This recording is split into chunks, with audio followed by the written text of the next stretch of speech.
రాయలసీమలో ఏదో అనూహ్య మార్పు కనబడుతుంది. సాధారణంగా రాయలసీమ అంటే ఫ్యాక్షన్ నాయకులు లేదా పార్టీల నాయకులు, ఆ నాయకులకు అనుచరులు, కార్యకర్తలు లేదా సినిమా ఫ్యాన్స్, జై బాలయ్యలు, చిరంజీవులు, జై చిరంజీవాలు ఇట్లాంటివి, లేదంటే కనుక సమరసింహారెడ్డికి జయ్య, లేకపోతే ఇట్లాంటివి ఎక్కువగా ఉంటుంటాయి. అంటే నాయక వీరాభిమానాలు ఉండటం చూసా.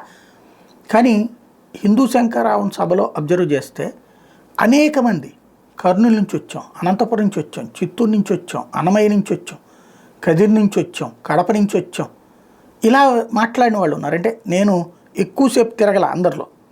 నేను ఫస్ట్ వచ్చి ఎంటర్ అయిన తర్వాత అక్కడ ఫ్రంట్లో ప్రెస్ గ్యాలరీ లైవ్ ఇద్దాం అనుకున్నాం కాబట్టి అక్కడ కూర్చునిపోయాను. నేను మా వాళ్ళు లైవ్ ఇస్తున్నప్పుడు ఆ ప్రెస్ గ్యాలరీ దగ్గర కూర్చున్నా. ఆ మొదట్లో నాతో మాట్లాడినటువంటి వాళ్ళు అనేక మంది పలకరించినప్పుడు ఎక్కడి నుంచి వచ్చారంటే అది మధ్యలో ఫోటోలు తీసుకోవడానికని, లేకపోతే వచ్చి చూసి గమనించి గుర్తుపట్టి వచ్చినటువంటి వాళ్ళతో మాట్లాడినప్పుడు కూడా ఎక్కడి నుంచి వచ్చారంటే అనేక మంది రాయలసీమ నుంచి అత్యధికంగా కనిపించారు. అందులో యువతరం ఎక్కువ కనిపించారు.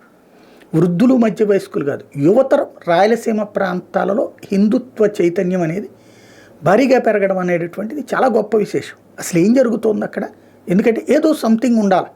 మేబీ మత మార్పిడుల ఇంపాక్ట్ అన్న అయి ఉండాలి, లేదా నాయకుల మీద విరక్తి అన్న అయి ఉండాలా, దేవుడి మీద భక్తి బాగా పెరుగుతూ అయినా ఉండాలా, లేదా అక్కడ హిందువులు ఇబ్బంది పడుతుంటాం. ఈ మధ్య కాలంలో ఏదైతే కొన్ని సంఘటనలు చోటు చేసుకున్నాయి, అక్కడ మత మార్పిడులే కాదు,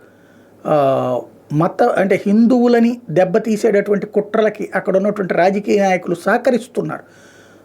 ఏదైతే కొన్ని చోట్ల ముస్లిం సామాజిక వర్గంతో కూడా ఇబ్బందులు ఎదురైనాయి. అట్లాంటి సందర్భాలు, లేదా టిప్పు సుల్తాన్ విగ్రహాలు పెట్టడానికి ప్రిపేర్ అయినటువంటి సందర్భాలు, లేదా గోవధలకి సంబంధించినటువంటి ఇష్యూస్, ఇట్లాంటి వాళ్ళని కదిలించినాయి.